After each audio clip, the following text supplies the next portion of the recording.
Lenovo model হচ্ছে Lenovo X390, Lenovo X390, core i 5 generation, 16 GB RAM, 256 GB SSD.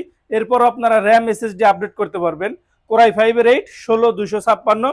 কি কি সুবিধা আপনারা পাবেন আমি বলে দেই।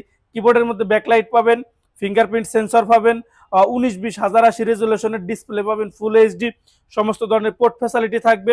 এই পাশে আপনারা ইউএসবি থাকবে, টেবিল লক থাকবে, কুলিং ফ্যান থাকবে, স্মার্ট কার্ড লিডার থাকবে। এই পাশে আপনারা মজার বিষয় হচ্ছে টাইপ সি চার্জার পাবেন। এই পাশে আপনারা ডাটা ট্রান্সফার করতে পারবেন, থান্ডারবোল্ট পাবেন, ইউএসবি পাবেন, এইচডিএমআই পাবেন, ইয়ারফোনের লাইন পাবেন এবং 13.5 ইঞ্চি ডিসপ্লে। যারা একটু ছোটখাটো ল্যাপটপ খুঁজতেছেন, যাদের একটু কনফিগারেশন ভালো দরকার, core i 5 16 GB RAM, 256 GB SSD, 19-20 1080 resolution, price থাকবে মাত্র 27,500 টাকা। 27,500 টাকা হলো কোরাই 5